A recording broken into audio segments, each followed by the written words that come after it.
Good morning बच्चों। Good morning अमन, good morning. मुझे लगता है क्लास 10 मिनट के लिए विलंब हुआ है। वास्तव में प्रॉब्लम ये था बच्चों की, क्लास को मैंने टाइम से शुरू किया, ठीक है, लेकिन जो इस क्लास का जो होस्ट है वह मुझे अलाउ नहीं कर पा रहा था कि हम आपके साथ बातचीत कर पाए। अभी अभी उन्होंने अलाउ किया है, तो हम लोग क्लास शुरू करते हैं। सबको गुड मॉर्निंग, और मैं आशा करता हूं कि आप सभी लोग अच्छे होंगे जहां भी होंगे। अब तो कोरोना का प्रकोप भी घट रहा है और स्कूल कॉलेज भी लगातार खुलते जा रहे हैं। जैसे इलाहाबाद में हम देख रहे हैं, यहाँ पर कोचिंग संस्थान सब खुल चुके हैं, तो धीरे धीरे आपके क्षेत्र में भी कोचिंग खुल जाएंगे, स्कूल खुल जाएंगे। आज हमारा विषय होगा, ठीक है, ज्योति देखो दिल्ली में अभी तो मुश्किल है ऑफलाइन क्लास, लेकिन हो सकता है कि मार्च अप्रैल तक दिल्ली में भी शुरू हो सकता है। आज का विषय होगा हमारा ब्रिटिश काल में संवैधानिक विकास। ब्रिटिश काल में संवैधानिक विकास हम लोग का आज का टॉपिक होगा, और इस टॉपिक से आप देखोगे कि यूपीएससी में हमेशा बिहार से क्वेश्चन पूछे जाते हैं, हमेशा यहां से कोई न कोई क्वेश्चन रहता है, चाहे यूपीएससी हो, चाहे आरएस हो,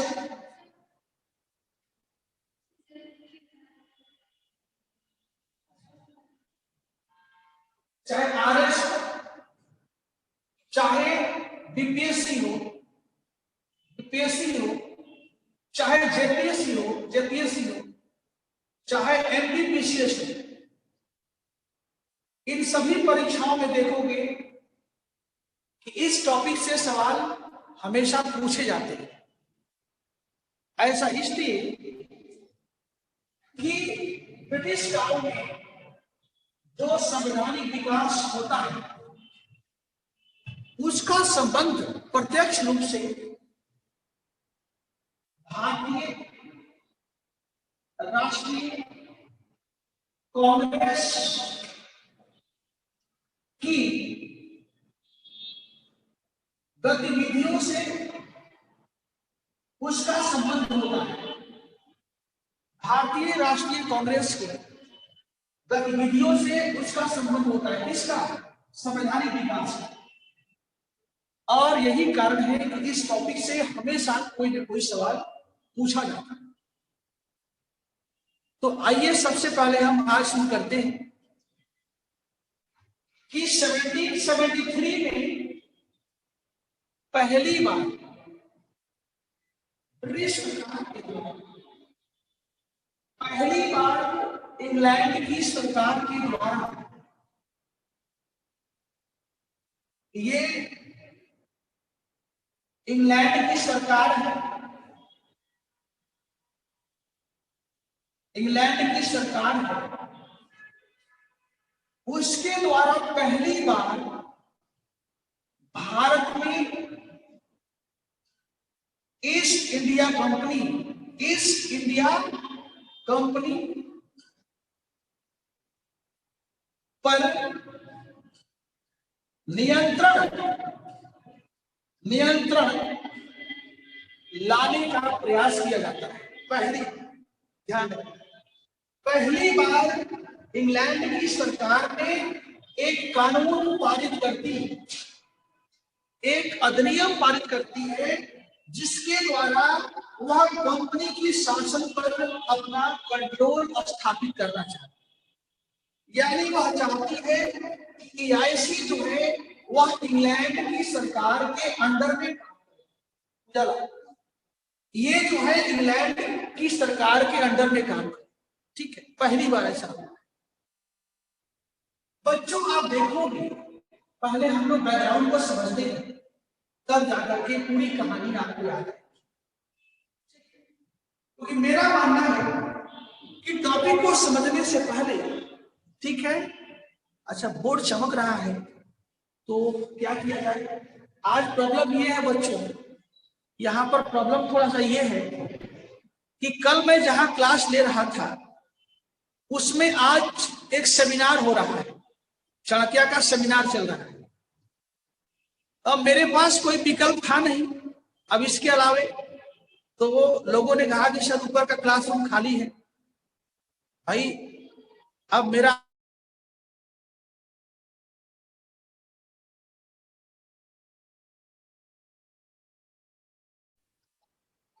ठीक है, जरा चमक रहा है, बंद करो जाके।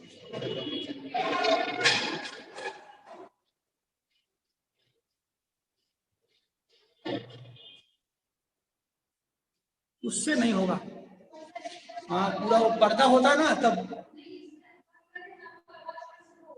हाँ हाँ सही बात, सही बात, ठीक है। अच्छा देखते हैं, देखते हैं,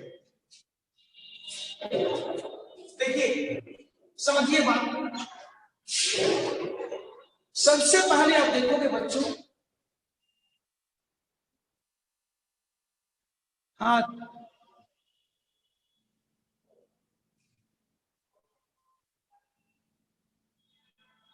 एक मिनट बताइएगा जरा, आप देखोगे कि 1757 में पलासी का वार होता है। समझिए बात को, मैं बोल भी रहा हूं। 1757 में पलासी का वार होता है और इसके बाद 1764 में बक्सर का वार होता है। समझिए बात, और इसके बाद क्या होता है बच्चों कि बंगाल में जो ब्रिटिश कंपनी है उसका बंगाल के राजनीति पर अधिकार हो जाता है। बंगाल के राजनीति पर उसका अधिकार हो जाता है, ठीक। अब कंपनी केवल एक व्यापारिक कंपनी नहीं रहती, बल्कि वह बन जाती है राजनीतिक एक शक्ति बनने लगती है, राजनीतिक शक्ति बनने लगती है। और जिसका परिणाम होता है कि इंग्लैंड की जो सरकार है उसने अनुभव किया कि जरूरी है कि हमें कंपनी को कंट्रोल करना चाहिए ताकि हम कंपनी के माध्यम से हिंदुस्तान से जो आर्थिक लाभ हो सकता है उसको हम प्राप्त, यदि कंपनी को हम छोड़ देंगे तो हिंदुस्तान में जो लाभ हो रहा है वह कुछ निजी व्यक्ति के हाथों में जाए, उससे इंग्लैंड का भला नहीं हो। इसलिए हमें कोई कानून बनाना चाहिए ताकि हमारे सुपरविजन में कंपनी भारत में काम करे और कंपनी के माध्यम से हम हिंदुस्तान के आर्थिक संसाधनों का दोहन करें। यही इसका उद्देश्य था और यही कारण है बच्चों कि 1773 में देखोगे कि इंग्लैंड की संसद ने सबसे पहले भारत पर कंट्रोल करने के लिए रेगुलेटिंग एक्ट का सहारा लिया। तो चलिए आप हेडिंग डालिए, रेगुलेटिंग एक्ट लिखो Puja, regulating act.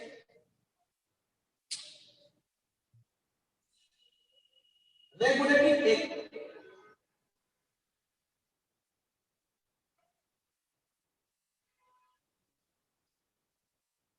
Regulating act सबसे पहले देखिए कि इसका उद्देश्य क्या है। देखो ये दिखाई दे रहा है नहीं, वो उसमें 1773, ठीक है।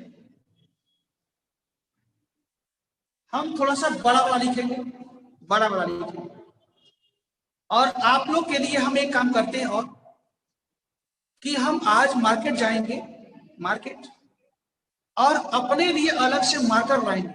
मार्कर, अभी जो मार्कर है ये सब चाणक्य का मार्कर है, ये सब मार्कर चाणक्य का है, तो हम अपने लिए लाएंगे, तो काफी थोड़ा मोटा चलना चाहिए, ठीक है। 1770 इधर लिखे,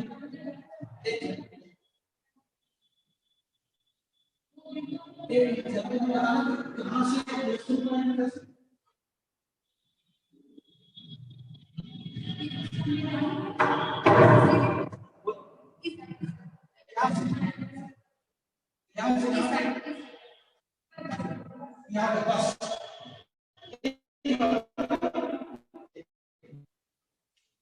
ठीक है,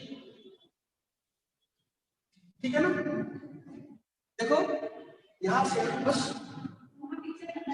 ठीक है, ये सही है ना, ये ठीक है। देखिए regulating act, regulating act,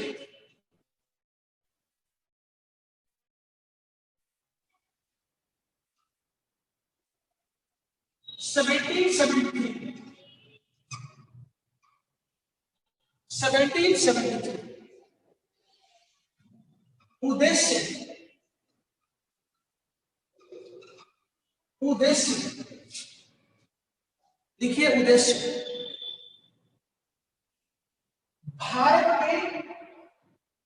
Bharat में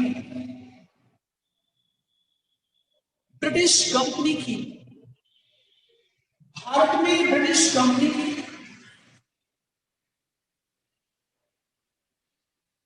प्रशासनिक प्रशासनिक एवं राजस्व से संबंधित, एवं राजस्व से संबंधित, प्रशासनिक एवं राजस्व से संबंधित गतिविधियों पर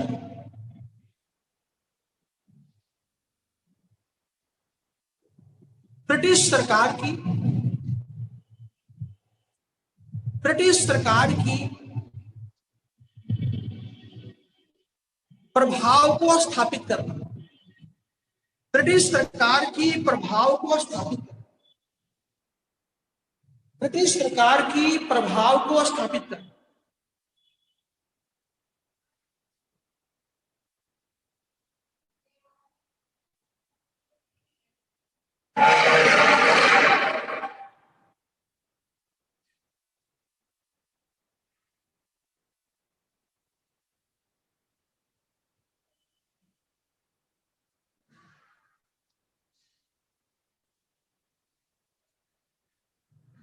ब्रिटिश सरकार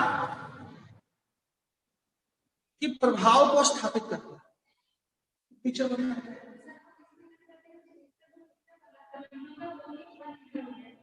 इधर कर दे, बोलना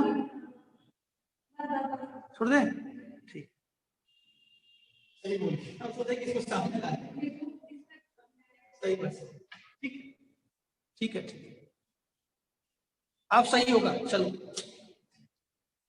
राइट। अब लिखिए प्रावधान, मुख्य प्रावधान, मुख्य प्रावधान, मुख्य प्रावधान, मुख्य प्रावधान। नंबर 1, ब्रिटिश सरकार के द्वारा, ब्रिटिश सरकार के द्वारा, राइट फास्ट, ब्रिटिश सरकार के द्वारा ब्रिटिश कंपनी की, ब्रिटिश सरकार के द्वारा ब्रिटिश कंपनी की आर्थिक गतिविधियों के संचालन हेतु, आर्थिक गतिविधियों के संचालन हेतु एक समिति का गठन किया, एक समिति का गठन किया, एक समिति का गठन किया, जिसको कोड ऑफ डायरेक्टर्स कहते हैं, जिसको कोड ऑफ डायरेक्टर्स कहते हैं, जिसको कोड ऑफ डायरेक्टर्स कहते हैं, हिंदी में निदेशक मंडल, हिंदी में कहते हैं निदेशक मंडल, जिसे निदेशक मंडल कहते हैं। इसमें कुल 24 इसमें कुल 24 मेंबर्स को 4 वर्षों के लिए 4 वर्षों के लिए नियुक्त करना था। 4 वर्षों के कार्यकाल हेतु नियुक्त करना था, नियुक्त करना था। नेक्स्ट, इस अधिनियम के द्वारा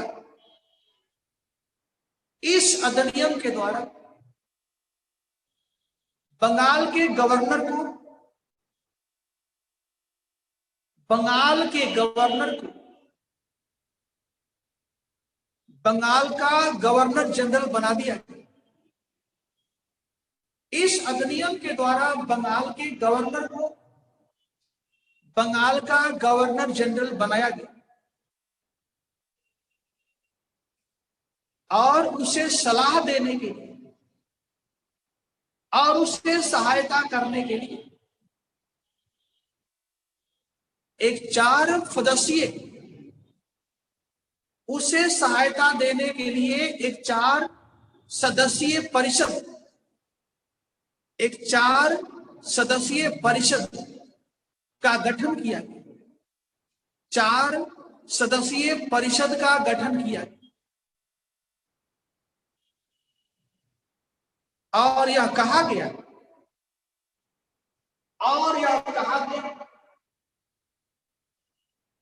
कि कोई भी निर्णय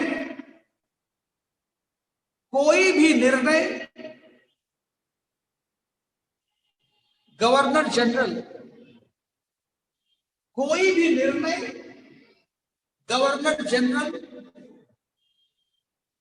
और इस परिषद के बहुमत के आधार पर किया जाए।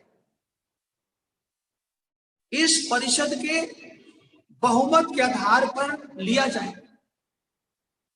इस परिषद के बहुमत के आधार पर लिया जाए। नेक्स्ट, इस अधिनियम में बंगाल के गवर्नर जनरल को इस अधिनियम में बंगाल के गवर्नर जनरल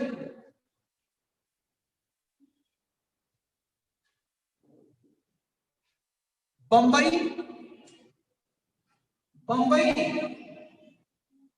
और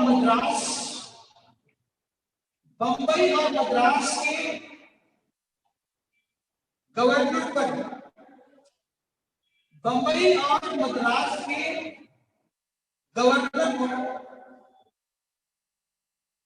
अधिकार स्थापित कर दिया।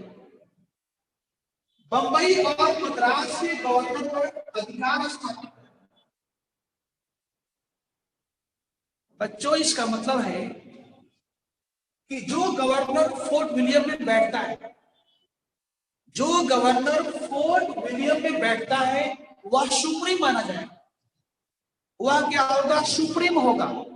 और बंबई के और मद्रास के जो ब्रिटिश गवर्नर रहेंगे, वह दोनों उसके अंडर में काम करेंगे। ये दोनों जो है इसके अंडर में काम करेंगे। ध्यान दें, लास्ट पॉइंट, इस अधिनियम के द्वारा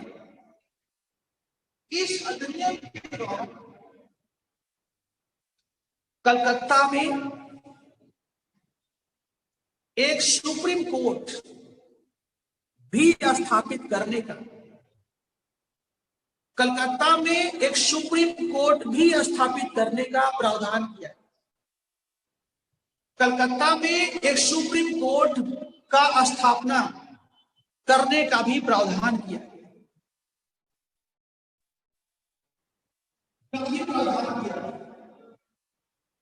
ठीक है। अब यहां हमें ये देखना है बच्चों, आपको सब याद होगा, मुझे याद है कि भाई जो रेगुलेटिंग एक्ट है, यानी कि जो 1773 का जो एक्ट है, इसमें कमियां क्या है, इसमें कमियां क्या है, इसकी कमजोरियां क्या है,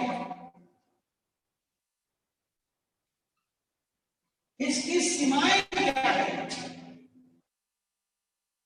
इसकी सीमाएं क्या क्या कमी है। आपको याद होगा कि सबसे पहली सीमा जो है बच्चों, ये देखो आपको याद हो जाएगा, सबसे पहली सीमा तो यही है, ये बंबई हो गया, ये फोर्ट सेंट जॉर्ज हो गया, फोर्ट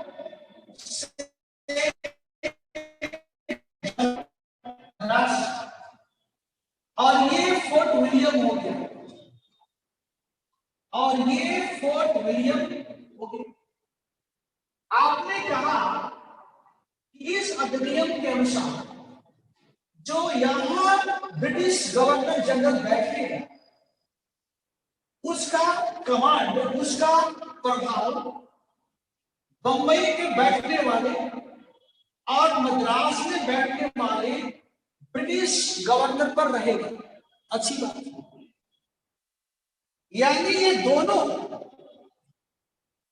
इसके बात को मानेंगे, लेकिन रिजल्ट उल्टा है। याद कीजिए, जब एंग्लो मराठा वार होने वाला था, आपने पढ़ा भी है, जब एंग्लो मराठा वार होने वाला था तो 1775 में क्या हुआ कि पेशवा बनने के लिए रघुनाथ राव ने क्या किया, रघुनाथ राव ने पेशवा बनने के लिए बंबई के सरकार से एक संधि कर लिया। कब? 1775, जिसको हम कहते हैं सूरत की संधि, जिसको हम कहते हैं सूरत की संधि। रघुनाथ राव जब फोर्ट विलियम में बैठने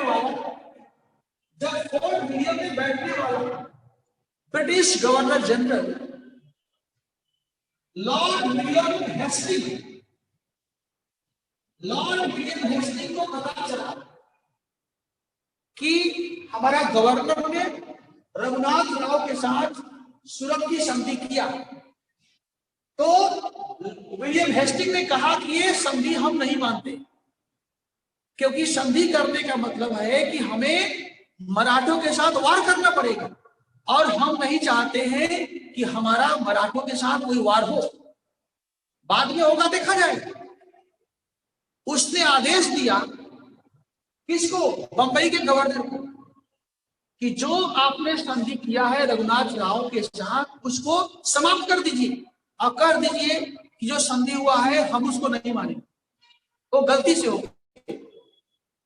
लेकिन बंबई की सरकार ने कहा कि नहीं,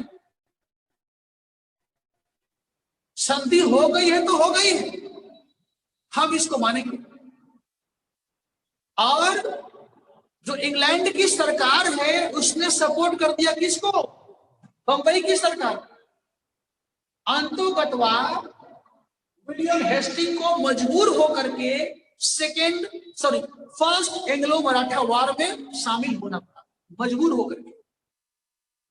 मेरा कहने का तात्पर्य क्या है?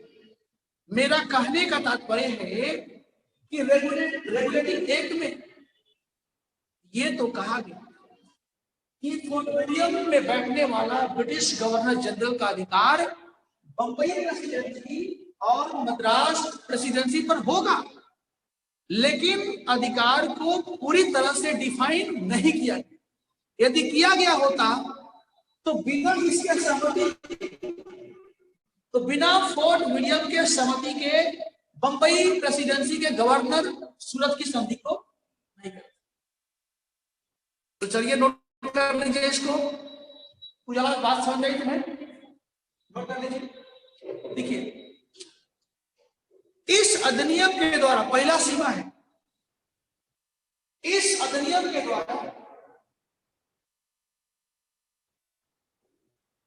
ब्रिटिश गवर्नर जनरल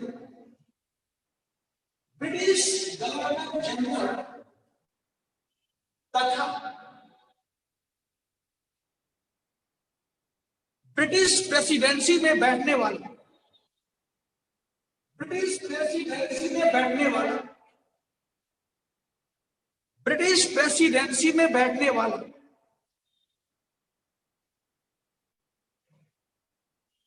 गवर्नर के बीच अमन इस अधिनियम के द्वारा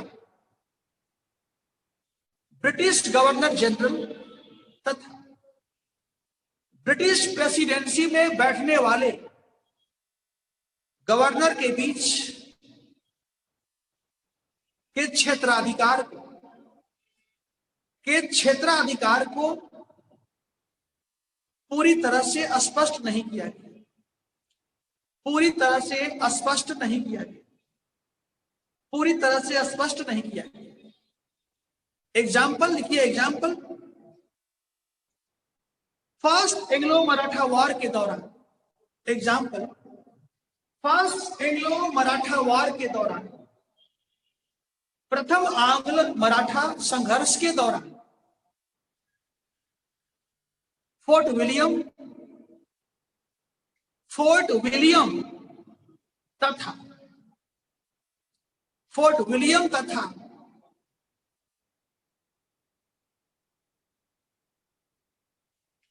बंबई प्रेसिडेंसी के बीच होने वाले वैचारिक मतभेद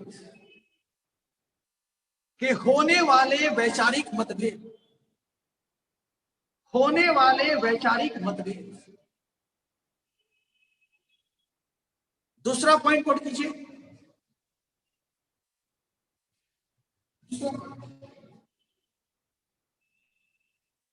इस अधिनियम के द्वारा ब्रिटिश गवर्नर जनरल, इस अधिनियम के द्वारा ब्रिटिश गवर्नर जनरल तथा सुप्रीम कोर्ट के क्षेत्र को भी डिफाइन नहीं किया, सुप्रीम कोर्ट के क्षेत्र को भी पूरी तरह से डिफाइन नहीं किया, पूरी तरह से डिफाइन नहीं किया।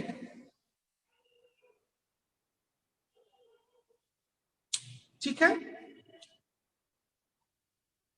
अब मैं लेता हूं अगला अधिनियम है, लिखिएगा, Pitt's India act. Pitt's India act, Pitt's India act,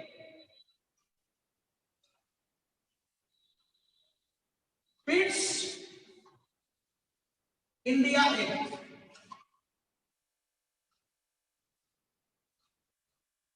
Pitt's India अधिनियम 1784, 1784। लिखिए, सबसे पहले पृष्ठभूमि, सबसे पहले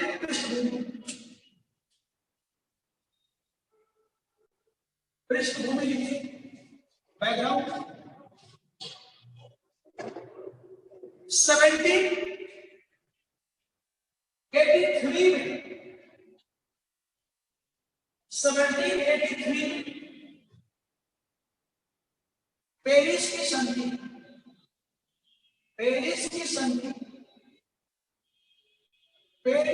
संधि के द्वारा, पेरिस की संधि के द्वारा अमेरिकी स्वतंत्रता संग्राम समाप्त हो गई। पेरिस की संधि के द्वारा अमेरिकी स्वतंत्रता संग्राम समाप्त हो गया, संग्राम समाप्त हो गया और अमेरिका इंग्लैंड के हाथों से निकल गया। अमेरिका इंग्लैंड के हाथों से निकल गया। अतः अब इंग्लैंड अपना पूरा ध्यान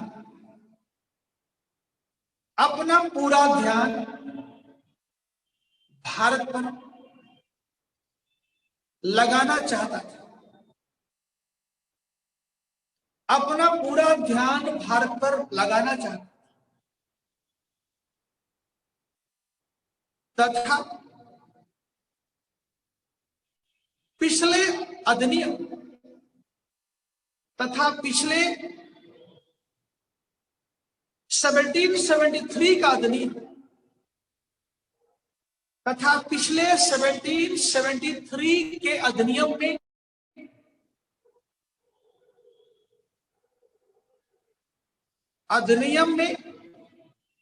निहित कमियों को दूर करना चाहता था। पिछले अधिनियम में निहित कमियों को दूर करना चाहता था ताकि भारत पर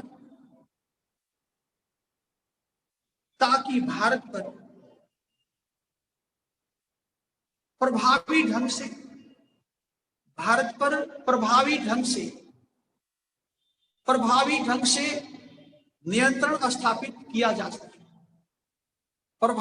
से नियंत्रण स्थापित किया जा सके।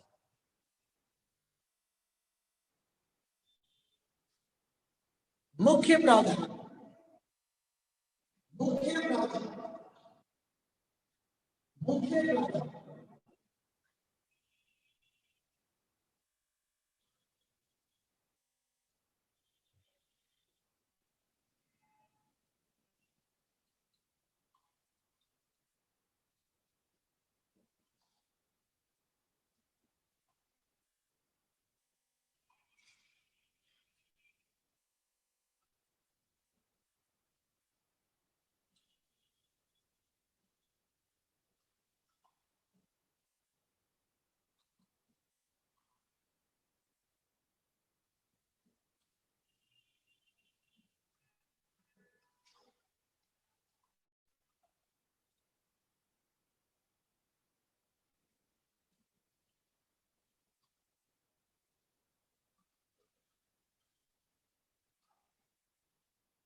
देखिए, इस अधिनियम के द्वारा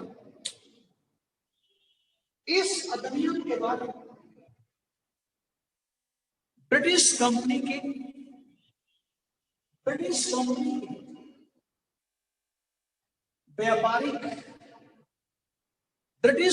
के व्यापारिक अधिकारों को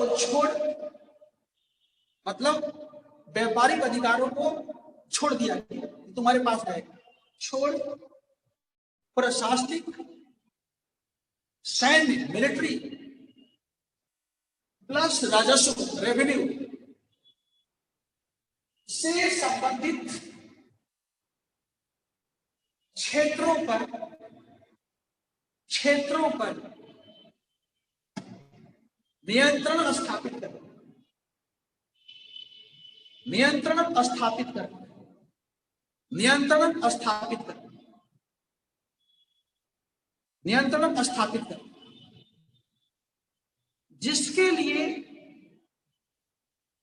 जिसके लिए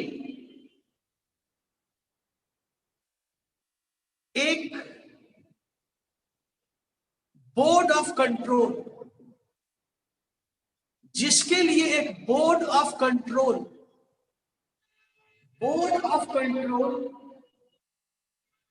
का लंदन में गठन किया। लंदन में गठन किया।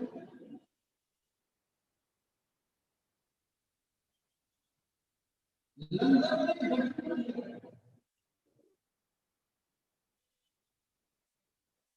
यानी नियंत्रण मंडल, लंदन में गठन किया, जिसमें कुल 6 मेंबर्स होने थे, जिसमें कुल 6 मेंबर्स होने थे, जिसमें कुल 6 मेंबर्स होने थे, जिसमें से 2 मेंबर्स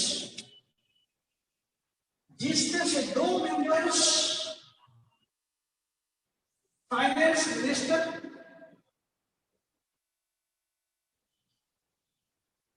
और डिफेंस फॉरेन मिनिस्टर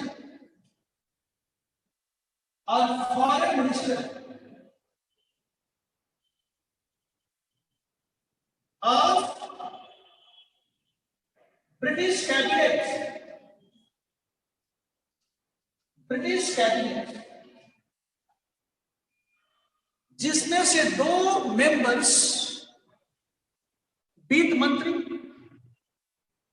और विदेश मंत्री को होना था,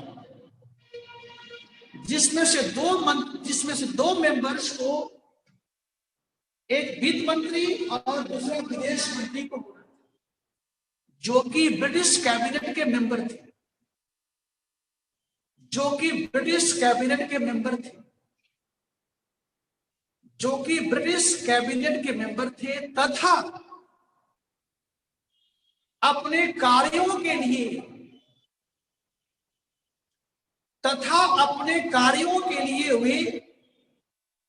वे मतलब ये 4 नहीं, केवल 2 विदेश मंत्री और वित्त मंत्री अपने कार्यों के लिए ये ब्रिटिश संसद के प्रति उत्तरदायी थे। अपने कार्यों के लिए ये ब्रिटिश संसद के प्रति उत्तरदायी थे।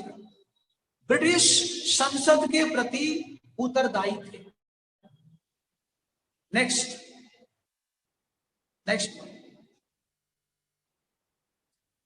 इस अधिनियम ने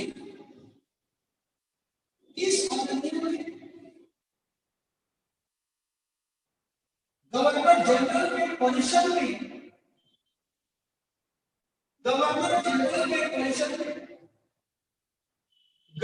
जनरल के परिषद में सदस्यों की संख्या घटाकर 4 से 3 कर दिया। 4 से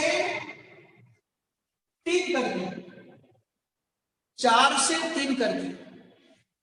पहले कितना था? 4। Now it became only 3 members. कहां पर?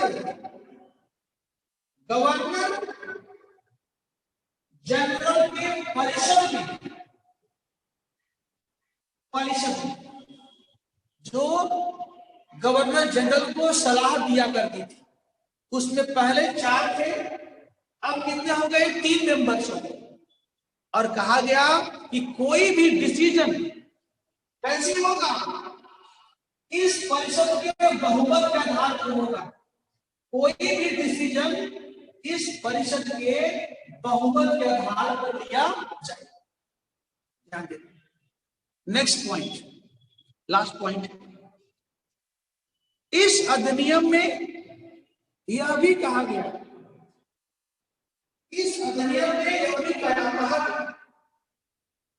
यह भी कहा गया कि ब्रिटिश सरकार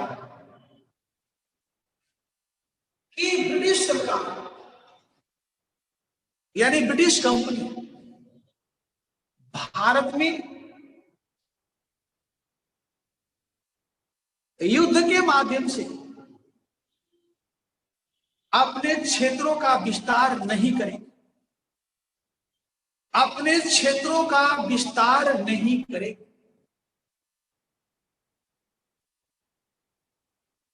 अब देखते हैं इस अधिनियम की सीमाएं क्या क्या है। राइट डाउन, इस अधिनियम की सीमाएं क्या क्या है, इस अधिनियम की सीमाएं क्या क्या है। पहला, इसका पहला सीमा है कोड ऑफ डायरेक्टर्स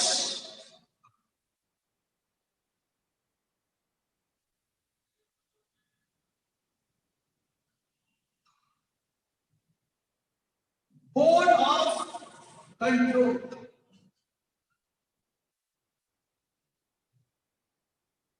इसका पहला सीमा लिखिए, कोड ऑफ डायरेक्टर्स तथा बोर्ड ऑफ कंट्रोल के बीच विरोधाभास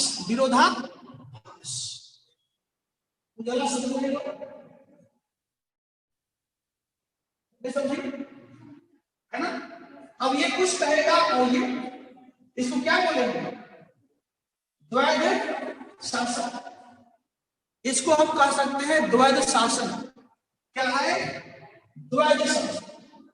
ध्यान रखिए, क्योंकि ये कुछ बोलेगा ये कुछ बोलेगा। तो देखिए इसका पहला सीमा, कोर्ट ऑफ डायरेक्टर्स तथा बोर्ड ऑफ कंट्रोल के बीच उत्पन्न विरोधाभास, उत्पन्न विरोधाभास, उत्पन्न विरोधाभास अर्थात द्वैध शासन की शुरुआत। लिख लीजिए, अर्थात द्वैध शासन की शुरुआत, द्वैध शासन की शुरुआत।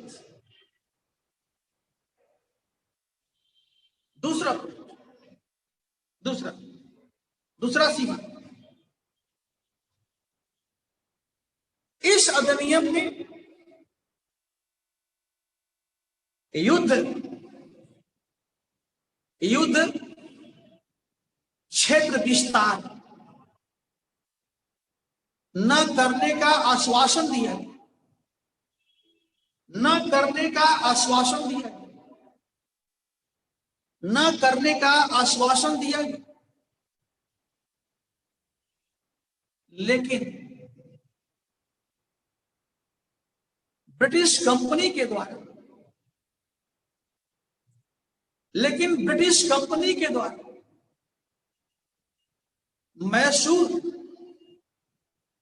मैसूर के साथ सेकेंड एंग्लो मैसूर वार किया गया, मैसूर के साथ एक युद्ध किया गया, मैसूर के साथ एक युद्ध किया गया 1780 to 84, 1780 to 84। ठीक, तो ये आपका जो है पिट्स इंडिया एक्ट है, ध्यान देना। अब एक अगला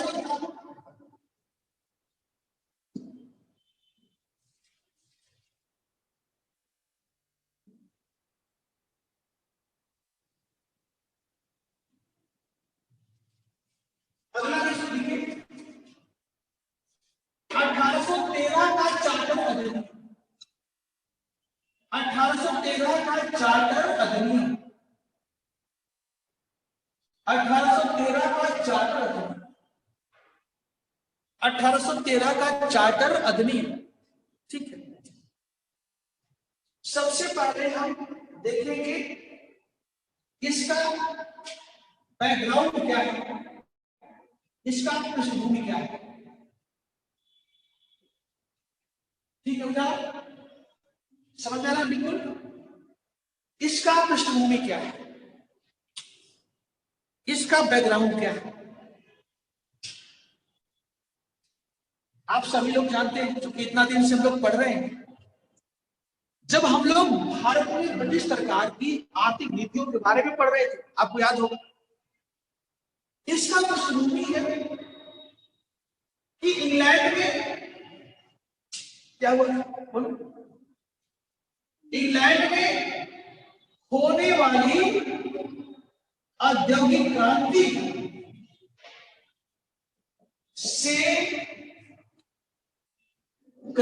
से उत्पन्न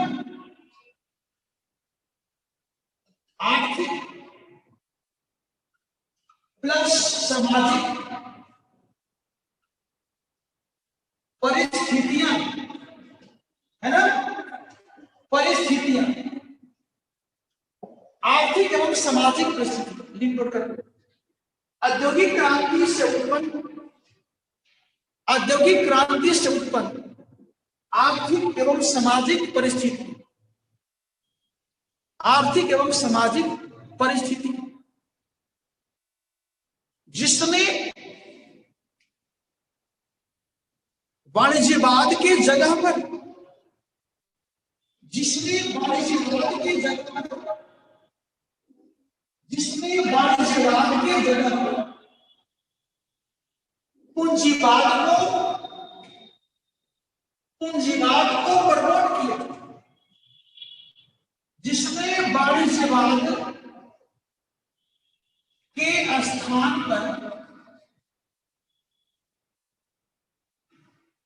पूंजीवाद को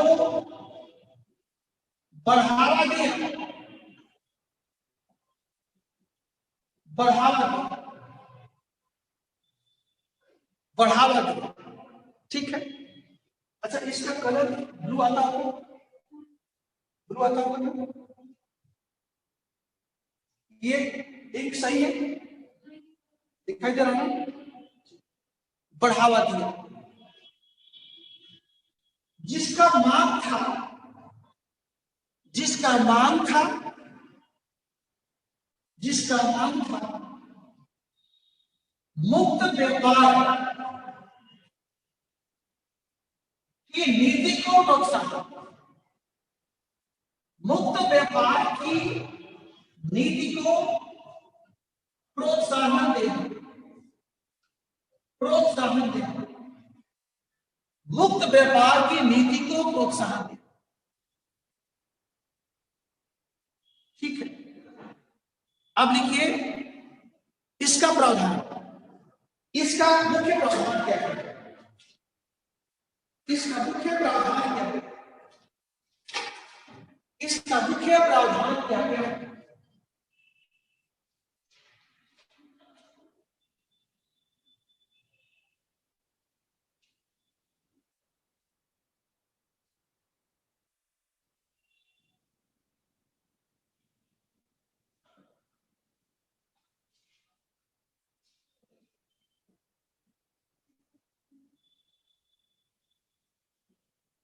देखिए, इस अधिनियम के द्वारा, पहला पॉइंट, इस अधिनियम के द्वारा, इस अधिनियम के द्वारा British east India company, east India company के व्यापारिक एकाधिकार को समाप्त कर दिया गया, समाप्त कर दिया गया, समाप्त कर दिया, और भारतीय व्यापार तथा बाजार को, भारतीय व्यापार तथा बाजार को इंग्लैंड के सभी लोगों के लिए खोल दिया गया, सभी लोगों के लिए खोल दिया गया, लेकिन एक शर्त के साथ, लेकिन एक शर्त के साथ, डैश देकर, लेकिन एक शर्त के साथ, डैश देने के बाद चाय तथा चीन के साथ, चाय तथा चीन के साथ होने वाले व्यापार को British east India company, British east India company का एकाधिकार बना रहा, ब्रिटिश ईस्ट इंडिया कंपनी का एकाधिकार बना रहा।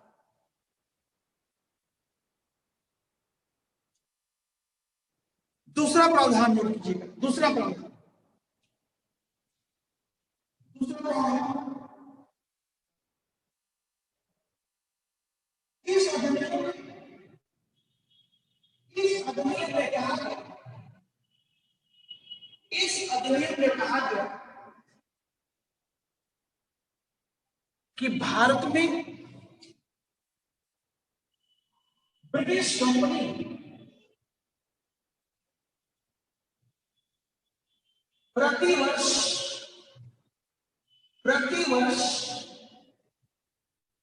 1 लाख रुपए,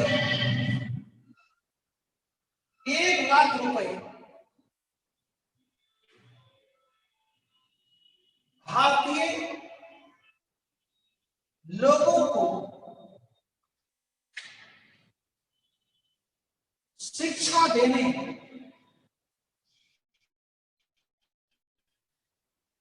के लिए खर्च करें, शिक्षा देने के लिए खर्च करें,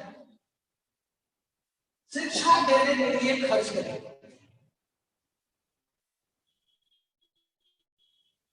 तीसरा, तीसरा लिखिए, इसका तीसरा प्रावधान, भारत में आकर व्यापार करने वाले या जमीन खरीदने वाले, भारत में रहने वाले, भारत में आने वाले अंग्रेजों को व्यापार करने,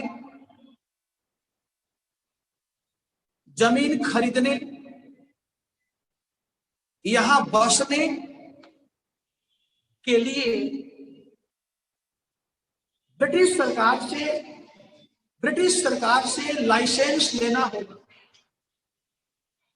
ब्रिटिश सरकार से लाइसेंस लेना होगा, ब्रिटिश सरकार से लाइसेंस लेना होगा। ठीक है, अब इसकी सीमाएं नोट कीजिए, इसकी सीमाएं, इस अधिनियम की सीमाएं क्या है? पहला सीमा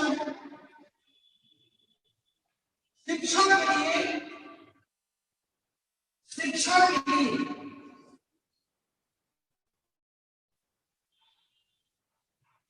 के लिए निकाले गए, शिक्षा के लिए निकाले गए 1 लाख रुपया खर्च नहीं हो पाया, 1 लाख रुपया खर्च नहीं हो पाया। क्यों? आप बताइए, चलिए आप लोग बताइए, 1 लाख रुपया खर्च क्यों नहीं हो पाया? हम पढ़ाए हैं पहले आपको, पहले हम पढ़ाए हैं, बोलो, देख के नहीं, ऐसे बोलो, बोलिए।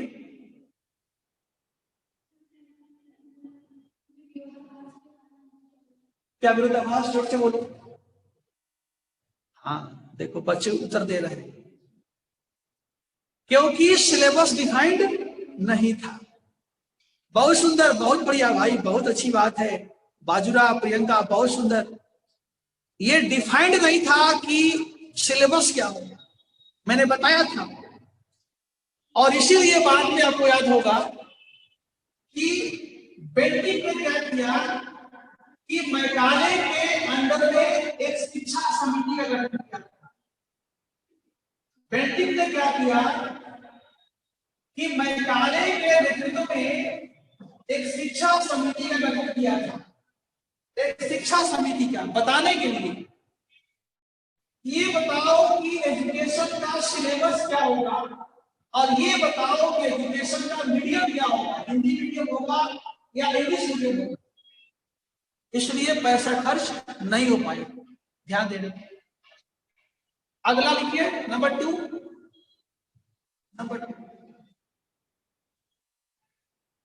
इस अधिनियम के द्वारा मुक्त व्यापार की नीति पूंजीवाद के नाम पर, इस अधिनियम के द्वारा मुक्त व्यापार की नीति पूंजीवाद के नाम पर ऐसे समय में शुरू किया गया, ऐसे समय में शुरू किया गया जब ब्रिटिश सरकार की शोषणकारी आर्थिक नीतियों के कारण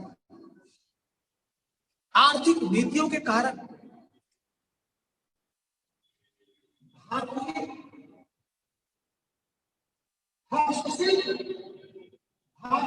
हस्तशिल्प उद्योग बर्बाद हो रहे थे।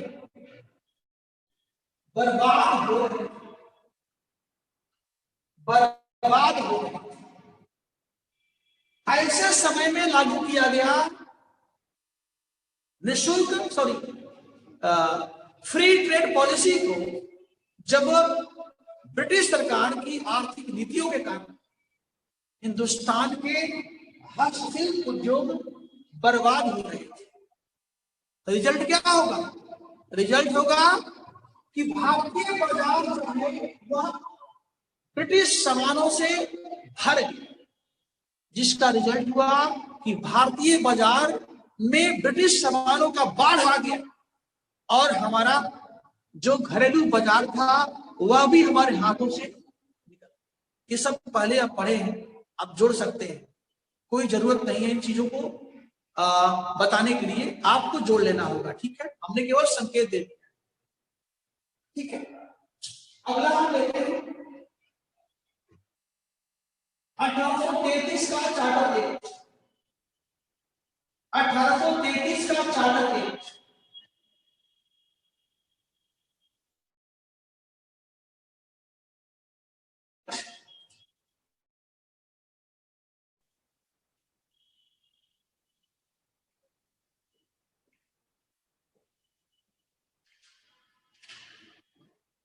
बैकग्राउंड,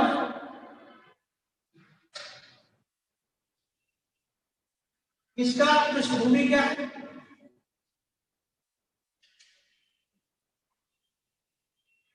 बैकग्राउंड में, पृष्ठभूमि में सबसे पहला है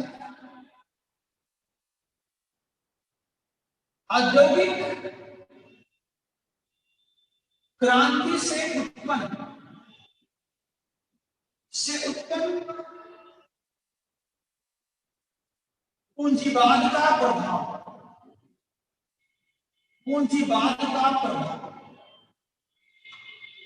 ये पहला बैकग्राउंड है, औद्योगिक क्रांति से उत्पन्न पूंजीवाद का प्रभाव। और दूसरा बैकग्राउंड है इंग्लैंड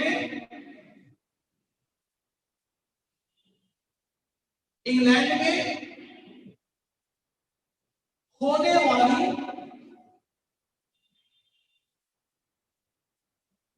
बौद्धिक हलचल, इंग्लैंड में होने वाली बौद्धिक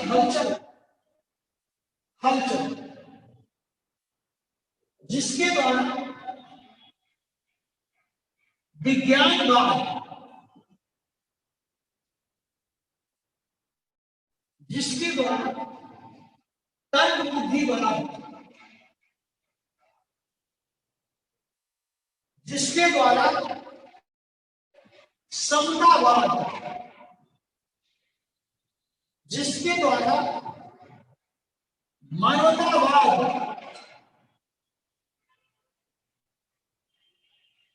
जिसके द्वारा उपयोगितावाद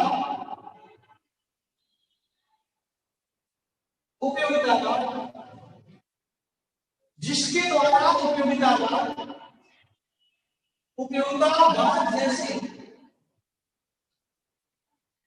जैसे उत्तम विचारों को जमीनी आधार प्राप्त हो रहा है। उत्तम विचारों को जमीनी आधार प्राप्त हो रहा है। उत्तम विचारों को जमीनी आधार प्राप्त हो रहा है।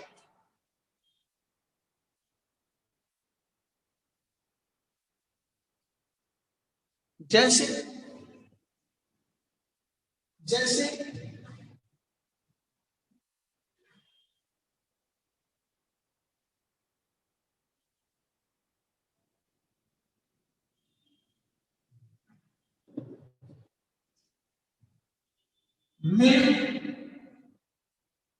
मिल,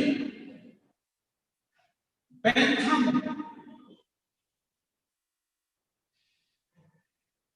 रिकॉर्डो,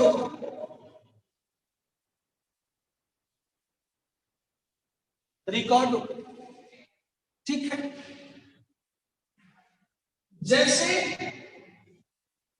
विचारकों का प्रभाव बढ़ रहा है, स्वाभाविक। हाँ बिल्कुल, नीतीश कुमार प्रबोधन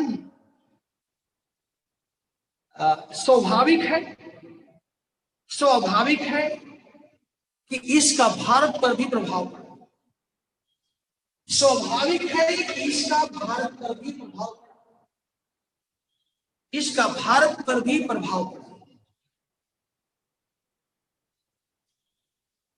अब देखिए, इस अधिनियम का मुख्य प्रावधान,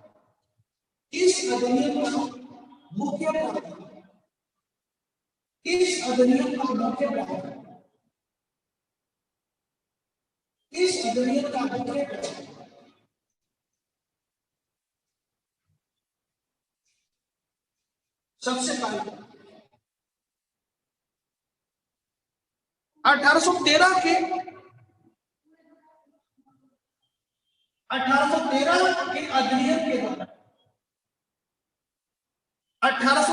के अधिनियम के द्वारा छोड़े गए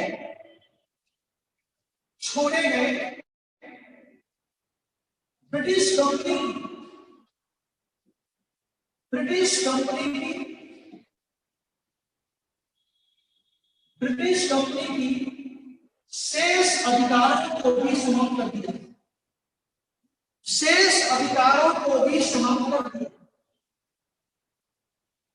शेष अधिकारों को भी समाप्त कर दिया गया। नंबर 2, इस अधिनियम के द्वारा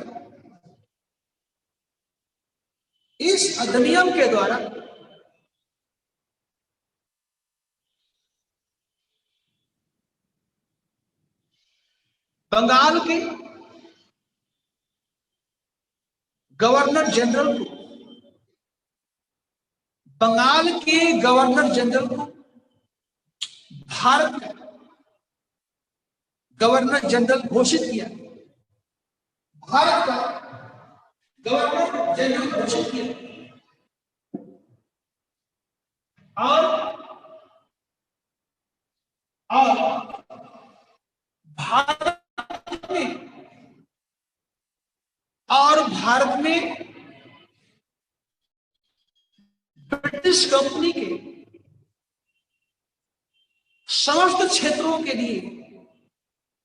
और भारत में ब्रिटिश कंपनी के समस्त क्षेत्रों के लिए कानून बनाने का अधिकार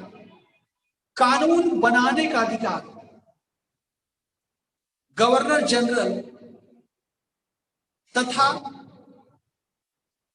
उसके परिषद के हाथों में दे दिया गया। भारत के समस्त क्षेत्रों में भारत के समस्त क्षेत्रों के बनाने का अधिकार गवर्नर जनरल और उसके परिषद के हाथों में दे दिया, उसके परिषद के हाथों में दे दिया।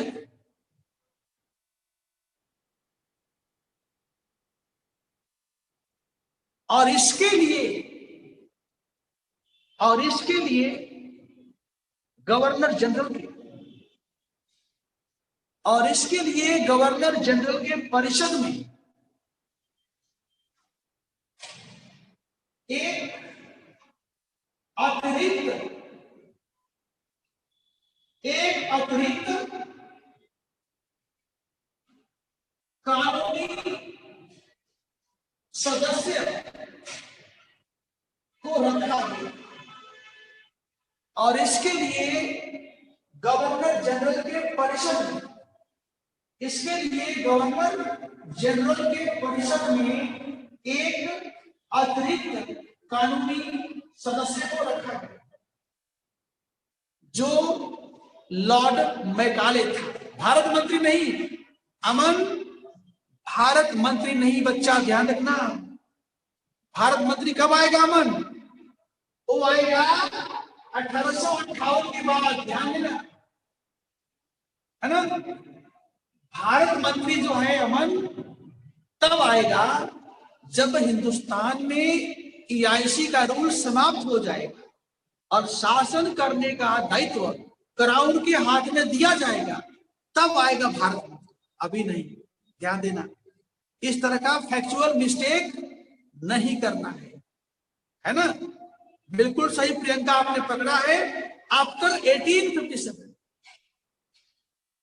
इसलिए बच्चों गलती होता है, मैं मानता हूं गलती सबसे होता है, लेकिन हमें कोशिश करना है बच्चों, हमें गलती नहीं करनी है ना भाई। गलती तो अपने हाथ में है नहीं, लेकिन फिर भी हमें कोशिश करना है गलती ना हो, ठीक।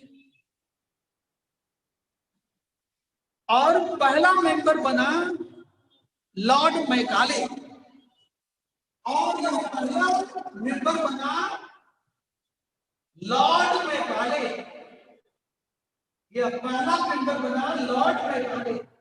कौन सा मेंबर? कानूनी मेंबर। कौन सा मेंबर? कानूनी सदस्य, कानूनी मेंबर, ठीक है, मैकाले। तथा इस अधिनियम के द्वारा, इसी में जाएगा आपने, इस अधिनियम के द्वारा भारत में शुरू हुआ, क्या शुरू हुआ? भारत में शुरू हुआ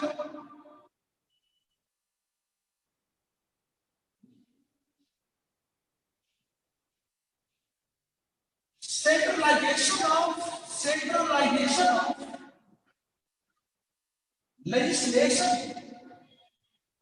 लेजिस्लेशन शुरू हुआ। इसके द्वारा भारत में क्या शुरू हुआ? विधायी केंद्रीयकरण की प्रक्रिया, विधायी केंद्रीयकरण की प्रक्रिया शुरू हुई। इसके द्वारा शुरू हुआ विधायी केंद्रीयकरण की प्रक्रिया। कैसे? मैंने बताया, क्योंकि ये रहा इंडिया, ये रहा फोर्ट विलियम, ये रहा फोर्ट सेंट जॉर्ज, ये रहा बॉम्बे, ये कर्नाटक अपने कब्जे में है, ये निजाम ये भी कब्जे में है एक तरह से, यहाँ बिहार, ये सेंट्रल भारत, मध्य प्रदेश, ये यूपी, ये सब कब्जे में अपना है। इसने क्या नियम बनाया जो आपने लिखा था कि भारत में समस्त ब्रिटिश क्षेत्रों में कानून बनाने का अधिकार केवल फोर्ट विलियम में बैठने वाला गवर्नर जनरल के हाथों में होगा, जो अपना परिषद के सलाह से कानून बनाएगा। का मतलब साफ है कि Madras and Bombay Madras and Bombay had no power to make any law. They had no power to make law. बात तो साफ है कि बंबई का जो गवर्नर है और जो मद्रास का गवर्नर है उसके पास कानून बनाने का पावर नहीं था। वो किसके पास था? लॉर्ड विलियम बेंटिक के पास, जो बैठा था यहाँ पर। और यह अधिकार किसने दिया? यह अधिकार दिया चार्टर एक्ट ऑफ 1833, ठीक है ना। इस अधिकार को दिया 1833 का अधिकार, जिसने कहा कि पूरे भारत में कानून बनाने का अधिकार होगा को, और ये बंबई और ये मद्रास इस कानून को मानने के लिए बाध्य होंगे। और यही कारण है कि जो परिषद में पहले 3 मेंबर थे उनको बढ़ाकर 4 किया गया, और 4 3 प्लस 1, ये एक जो है अतिरिक्त हो गया। पहले से 3 है, एक अतिरिक्त हो गया। अतिरिक्त का मतलब कानूनी मेंबर। और कौन बना? लॉर्ड, उजाला, ठीक है ना।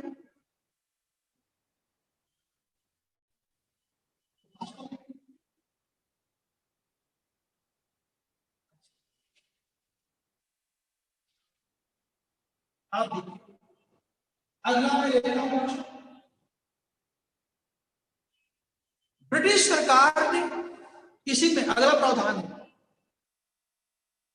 ब्रिटिश सरकार ने लॉर्ड मैकाले के अंडर में एक लॉ कमीशन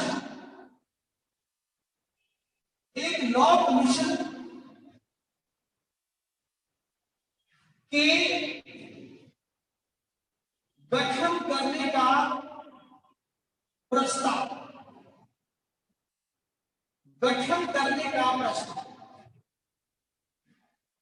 किसके अंदर में? लॉर्ड मैकाले के अंदर। किस लिए? कोडिफिकेशन ऑफ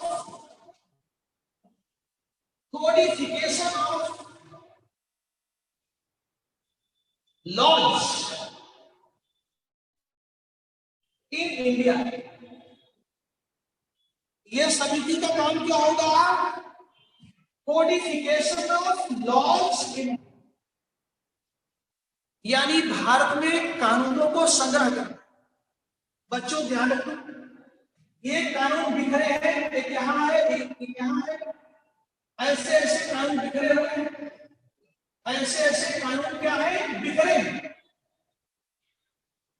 और यही कारण है कि लॉर्ड मैकाले के अंदर में एक कानून आयोग का गठन किया गया, एक लॉ कमीशन स्थापित किया गया, और जिसका काम था कि जितने बिखरे हुए कानून हैं, ये जितने बिखरे हुए कानून हैं, उन सबको इकट्ठा करो और इकट्ठा करके एक जगह पर लाओ, एक जगह पर।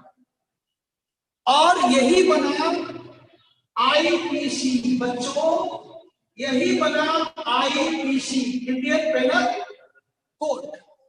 लिख लीजिए। और यही कानूनों का संग्रह, और यही कानूनों का संग्रह 1860 के दशक में, 1860 के दशक में आईपीसी के रूप में आया। आईपीसी के रूप में आया। आईपीसी के रूप में आया। आईपीसी के रूप में आया। Indian penal code, Indian penal code के रूप में आया 1860 के दशक। नेक्स्ट प्रावधान लिखिए, अगला।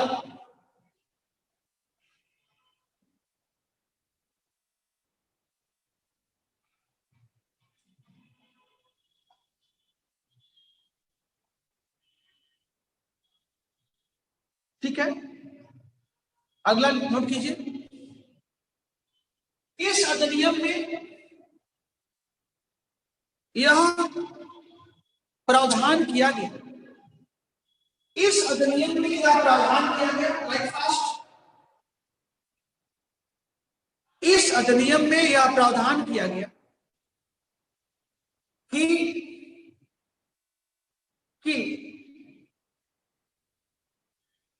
ब्रिटिश कंपनी की सेवाओं में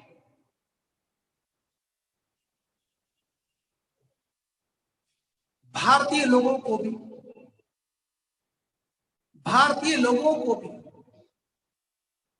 बिना किसी भेदभाव के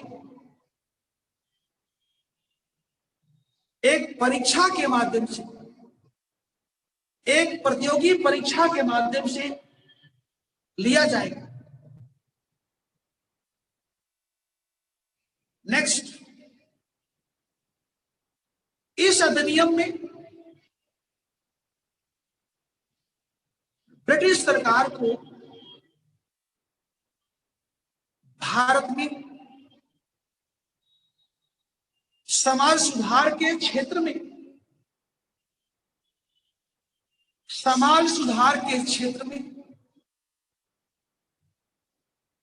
सकारात्मक कदम, समाज सुधार के क्षेत्र में सकारात्मक कदम भी उठाने का सिफारिश किया गया।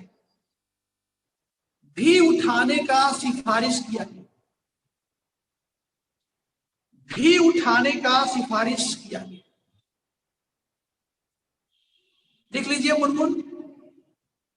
अच्छा मुनमुन बहुत बच्चा है, बार बार लिखता है कि सब थोड़ा धीमा हो जाओ ठीक है, चलो धीमा तो हम है ही, ठीक है, नोट कर लो। हमने कहा कि इस अधिनियम के द्वारा ब्रिटिश सरकार को भारत में समाज सुधार के क्षेत्र में सकारात्मक कदम उठाने का भी सिफारिश किया गया, जिसका परिणाम हुआ कि 1843 में दास प्रथा पर रोक लगाया गया।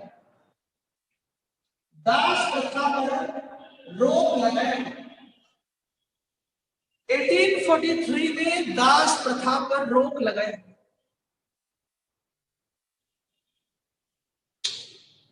अब लिखिए समीक्षा। समीक्षा मतलब इसकी कमियां अच्छाई दोनों, समीक्षा। यद्यपि 1833 का अधिनियम का स्वरूप, 1833 के अधिनियम का स्वरूप कई अर्थों में सकारात्मक है, जैसे आधुनिक शिक्षा को प्रमोट करना, जैसे आधुनिक अंग्रेजी शिक्षा को प्रमोट करना, जैसे आधुनिक अंग्रेजी शिक्षा को प्रमोट करना, प्रोत्साहन देना, कौमा देकर समाज सुधार की प्रक्रिया को संरक्षण देना, समाज सुधार की प्रक्रिया को संरक्षण देना, कौमा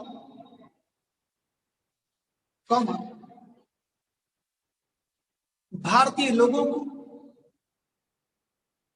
बिना भेदभाव के ब्रिटिश कंपनी की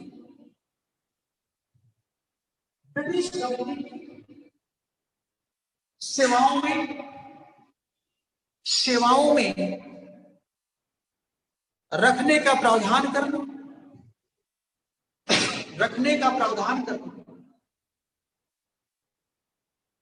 पैरा बदल कर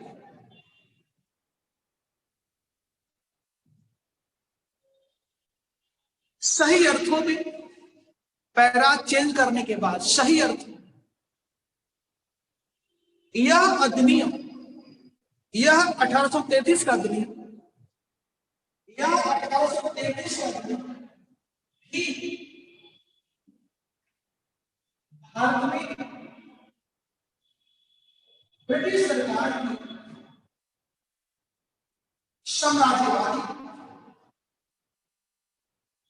सरकार की साम्राज्यवादी आर्थिक नीतियों को एक अनुकूल आधार प्रदान करना चाहती थी, एक अनुकूल आधार प्रदान करना चाहती थी, एक अनुकूल आधार प्राप्त करना चाहती थी। जैसे कच्चा माल मिलता रहे, जैसे कच्चा माल मिलता रहे, कच्चा माल मिलता रहे, बेहतर बाजार प्राप्त होता है, बेहतर बाजार प्राप्त होता है, कच्चा माल मिलता है, बेहतर बाजार प्राप्त होता है, तथा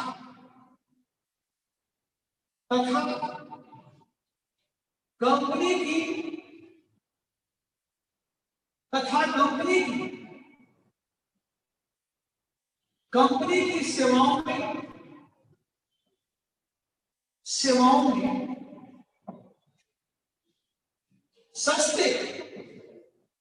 सस्ते दामों पर या सस्ते वेतन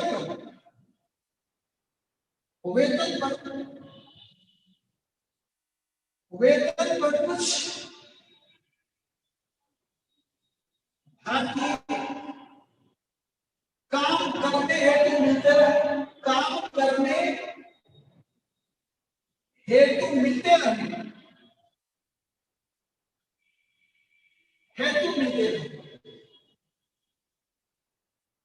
सस्ते दाम या वेतन पर भारतीय काम करने हेतु मिलते रहे। संक्षेप में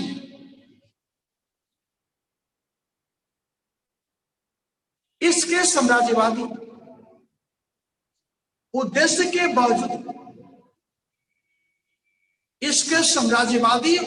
के बावजूद भारतीय लोगों को इसका लाभ प्राप्त हुआ, भारतीय लोगों को इसका लाभ प्राप्त हुआ, भारतीय लोगों को इसका लाभ प्राप्त हुआ, भारतीय लोगों को इसका लाभ प्राप्त हुआ, इसका लाभ प्राप्त हुआ। ठीक, राइट। अब हम एक क्वेश्चन लेते हैं, एक क्वेश्चन, और मेरा सवाल है, जरा नोट करना।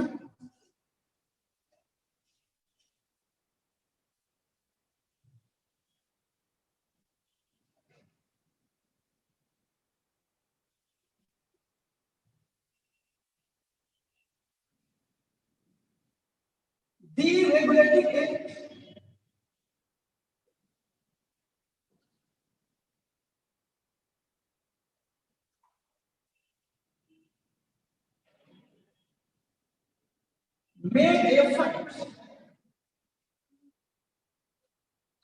made effort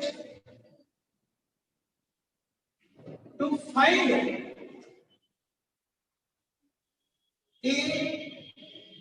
safe route in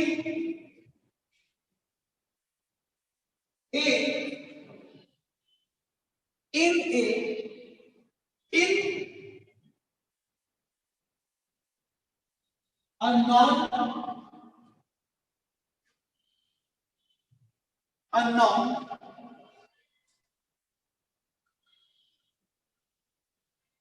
water, in unknown water. Comment. इस कथन को हमने बीएन ग्रोवर के बुक से लिया है। इस कथन को हमने लिया है कहां से? बीएन ग्रोवर के बुक से लिया है। आप निकालिएगा तो आपको मिल जाएगा, जहां आप देखेंगे कि जहां पर रेगुलेटरी एक्ट का समीक्षा किया है, मूल्यांकन किया है, तो वहां पर ये कथन मिल जाएगा। पढ़िए, बहुत सुंदर क्वेश्चन है। The regulating act made effort to find a safe route in unknown water। का मतलब क्या है? का मतलब है बच्चों, ये है इंडिया, ये मान लो इंडिया है, और इसको कहता है कि ये समुद्र है। यहां ये सहारा लिया है किसका? विशेषण का सहारा लिया। ये एक समुद्र है और ये हमारी नौका है, ये हमारा शिप है। इस शिप से हम समुद्र को पार करना चाहते हैं और रूट हमें पता नहीं है।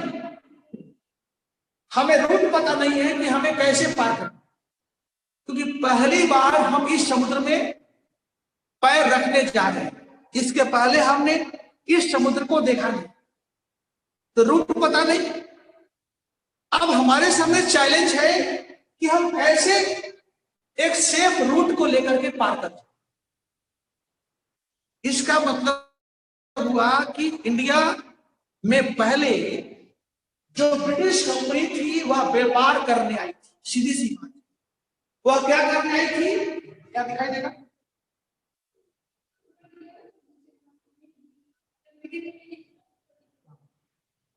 यहां व्यापार करने आई थी कंपनी, व्यापार करने आई थी। अब व्यापार करने के बाद अब यहां उसको साम्राज्य बनाने का मौका मिल गया, साम्राज्य बनाने का मौका मिल गया। अब समस्या यह है कि साम्राज्य के संदर्भ में हम कैसे कानून बनाएं ताकि हमारा साम्राज्य क्या रहे? सुरक्षित रहे और फिर इसका विस्तार होता रहे। यानी हम इसको सुरक्षा देने के लिए कैसे कानून बनाएंगे ताकि यह सुरक्षित रहे और इसका विस्तार भी होता रहे। ध्यान दें।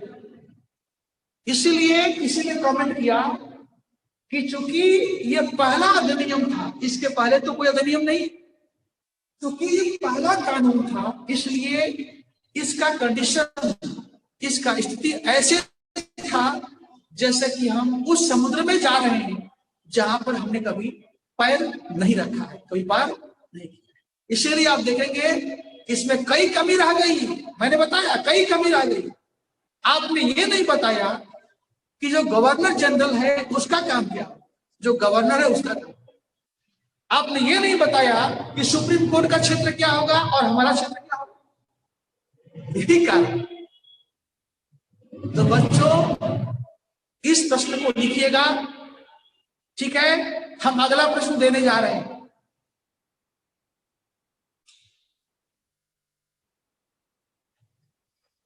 इसका मैं हिंदी बोल देता हूं, नोट कर लीजिए, हिंदी में बोलता हूं। देखिए जल्दी से। रेगुलेटिंग एक्ट, रेगुलेटिंग एक्ट एक अनजान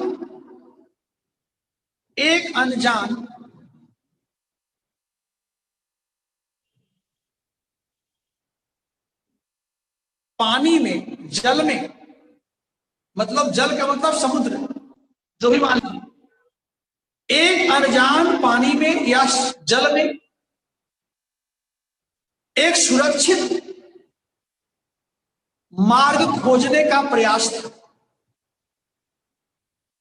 एक सुरक्षित मार्ग खोजने का प्रयास था। कमेंट कीजिए, टिप्पणी कीजिए, 150 शब्द टिप्पणी कीजिए, 150 शब्द। अगला क्वेश्चन लिखिए, अगला question.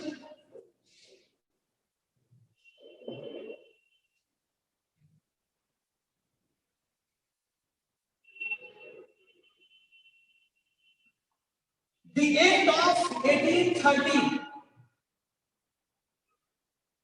and 1833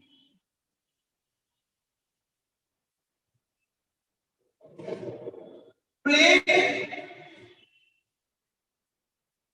a momentous role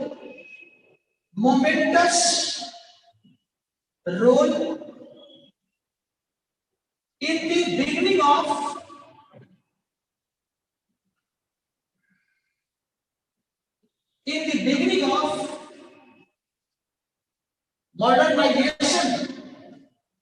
modernization in India. In the beginning of modernization in India. Comment 150 शब्द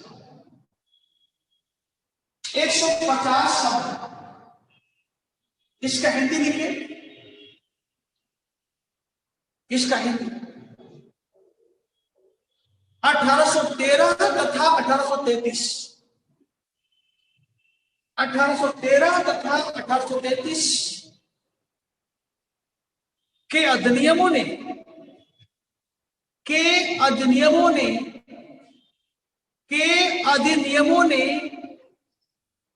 भारत में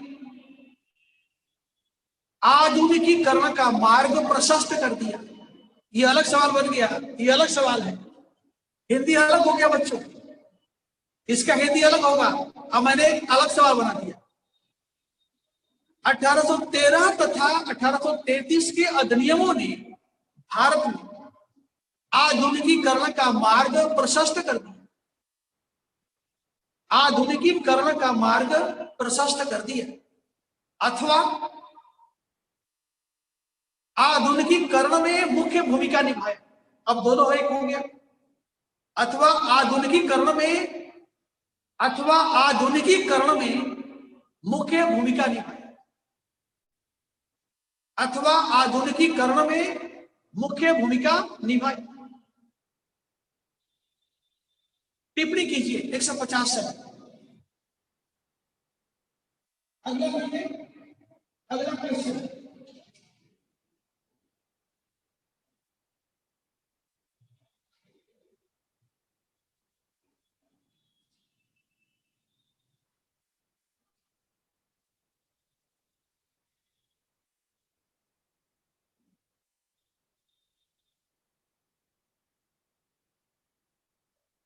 the end of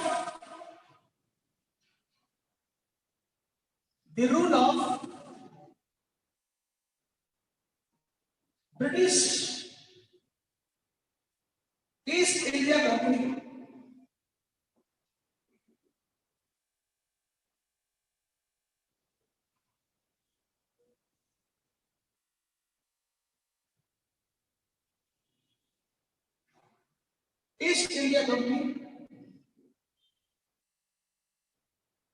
in India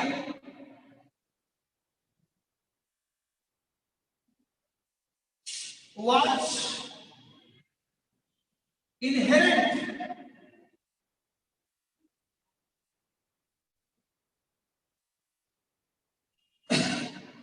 in the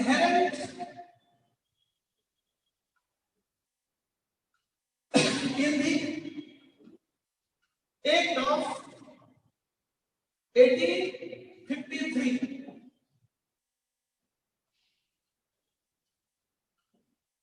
बहुत प्यारा क्वेश्चन है, बहुत प्यारा क्वेश्चन है। ये क्वेश्चन बहुत प्यारा है, कभी भी पूछा जा सकता है। एक बात को ध्यान रखना बच्चों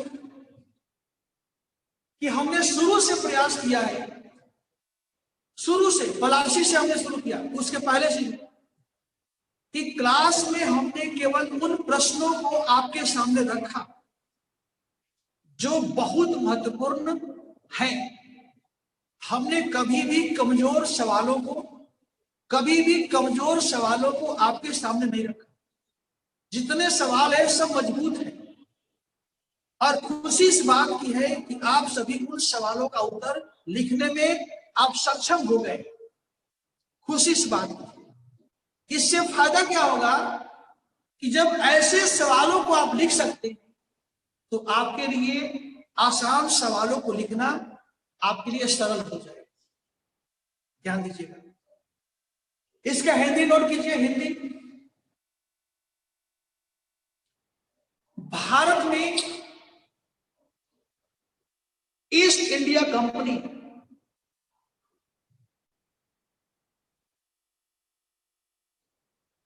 भारत में ईस्ट इंडिया कंपनी की शासन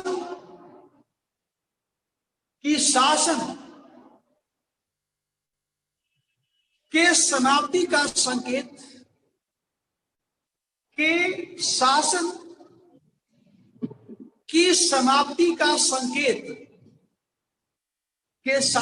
की समाप्ति का संकेत 1853 के अधिनियम में पहले से निहित था। 1853 के अधिनियम में पहले से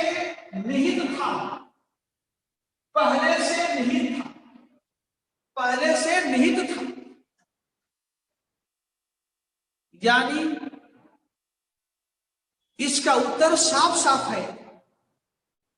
इस प्रश्न का उत्तर देने के लिए हमें जानना होगा कि जो 1853 का अधिनियम है उसका क्या प्रावधान है। जब हम इस अधिनियम के प्रावधान को जान जाएंगे तब हम खोज सकते हैं कि कैसे इसमें इस कंपनी के शासन के अंत का संकेत मिलता है। बिना इसके प्रावधान को जाने हुए हम कैसे बता सकते हैं कि हाँ भाई, इस अधिनियम में पहले से कहा गया था कि हम फ्यूचर में इस कंपनी को भारत में समाप्त करेंगे। यानी कि इस क्वेश्चन का जो आंसर है इसका प्रावधान, ध्यान दें। तो आइए हम लिखते हैं इसका मुख्य प्रावधान। देखिए, इसका मुख्य प्रावधान, अगला प्रश्न लिखिए, हेडिंग डालिए 1853 का अधिनियम। 1853 का अधिनियम, चार्टर एक्ट ऑफ 1853। 1853 का चार्टर एक्ट।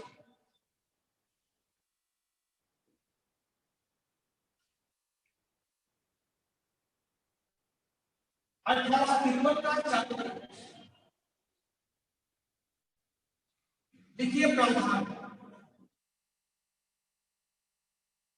पहला प्रावधान इसी से पता चल जाता है। इसके पहले प्रावधान से ही यह स्पष्ट हो जाता है कि मामला कहां जाएगा। लिखिए, इस अधिनियम में कहा गया कि अब अगले 20 सालों के लिए, इस अधिनियम में कहा गया कि अगले 20 वर्षों के लिए, अगले 20 सालों के लिए ब्रिटिश कंपनी की भारत में कार्यकाल को नहीं बढ़ाया जाएगा। भारत में कार्यकाल को नहीं बढ़ाया जाएगा। अगले 20 वर्षों के लिए ब्रिटिश कंपनी की कार्यकाल को भारत में नहीं बढ़ाया जाएगा। तथा यह भी कहा गया कि ब्रिटिश संसद, यह भी कहा गया कि ब्रिटिश संसद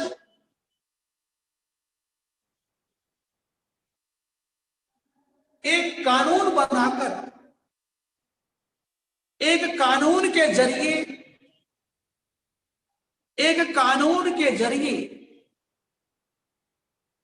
ब्रिटिश कंपनी को समाप्त कर सकती है। एक कानून के जरिए ईस्ट इंडिया कंपनी को समाप्त कर सकती है। ईस्ट इंडिया कंपनी के शासन को समाप्त कर सकते हैं।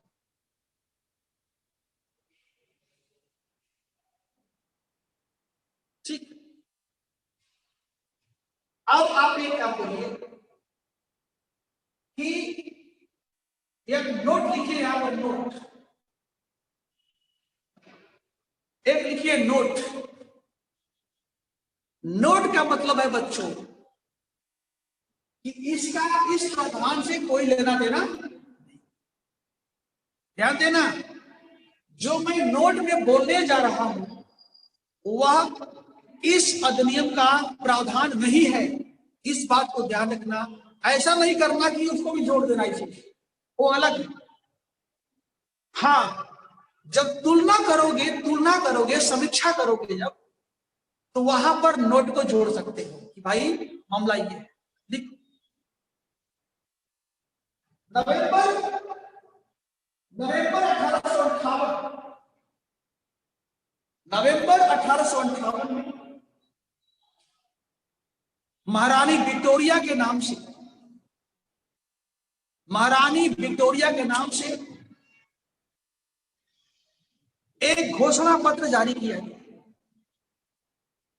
एक घोषणा पत्र जारी किया गया नवंबर 1858 में महारानी विक्टोरिया के नाम पर एक घोषणा पत्र जारी किया, और जिसके जरिए भारत में EIC को समाप्त कर दिया, और जिसके जरिए भारत में ईस्ट इंडिया कंपनी को समाप्त कर दिया। भारत में ईस्ट इंडिया कंपनी को समाप्त कर दिया और भारत पर शासन करने का अधिकार, और भारत पर शासन करने का अधिकार एवं दायित्व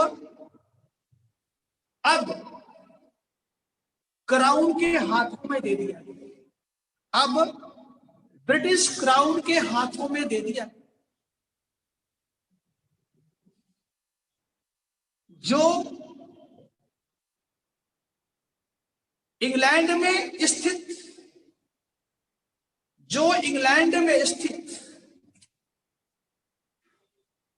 राज्य सचिव, जो इंग्लैंड में स्थित राज्य सचिव के माध्यम से, जो इंग्लैंड में स्थित राज्य सचिव के माध्यम से भारत में गवर्नर जनरल अब वायसराय,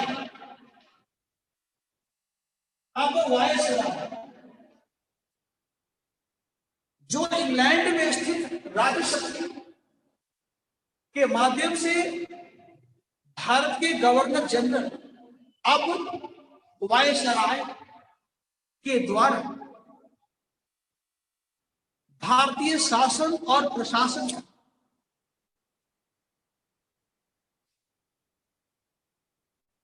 संचालन करने का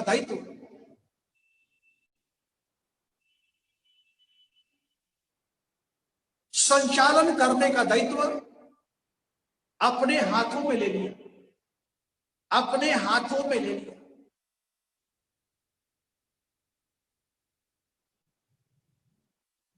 अब आइए आप मुख्य प्रावधान में आ जाइए।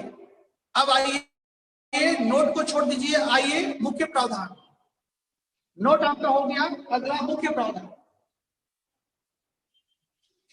रोहित, मैंने कहा कि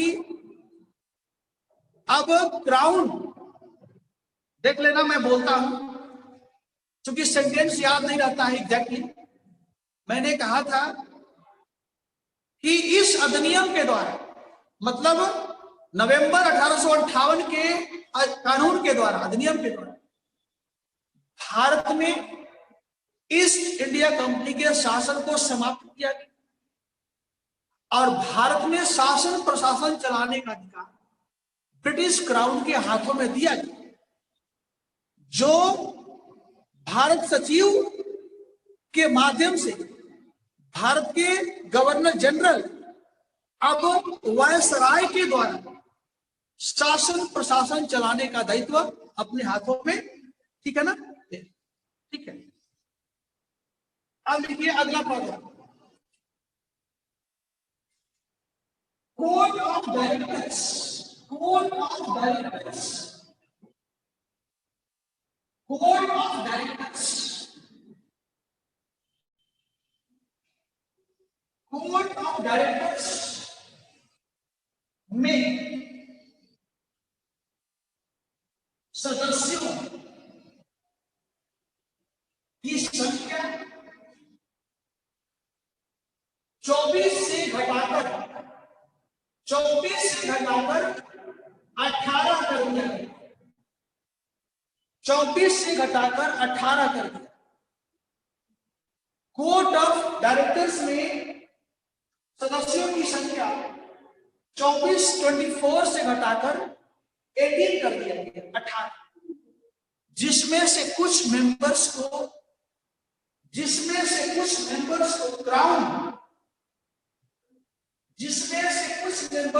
क्राउन के द्वारा मनोनीत करना था, जिसमें से कुछ मेंबर्स को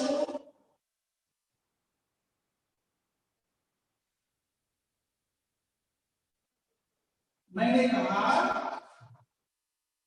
कि आउट ऑफ 18 मेंबर्स, 18 मेंबर्स में से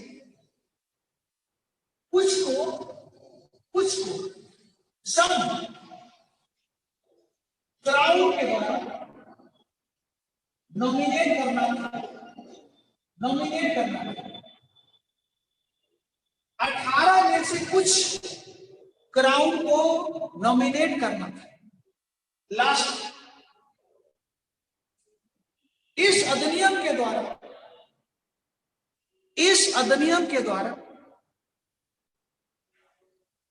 ब्रिटिश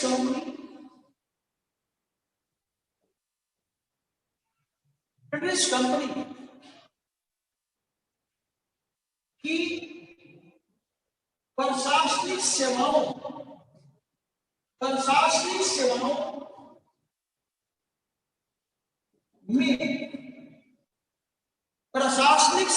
में भर्ती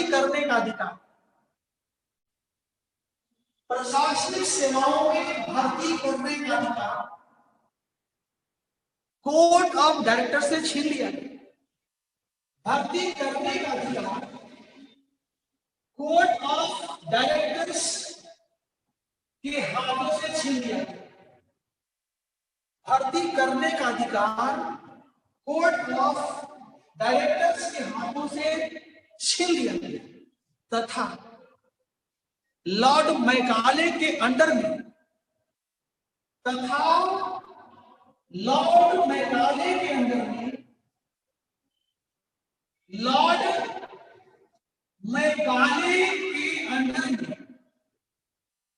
एक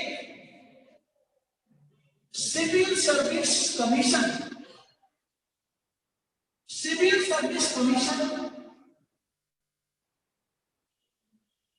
स्थापित किया। सिविल सर्विस कमीशन स्थापित किया जिसका उद्देश्य था कि ब्रिटिश सरकार को बताए,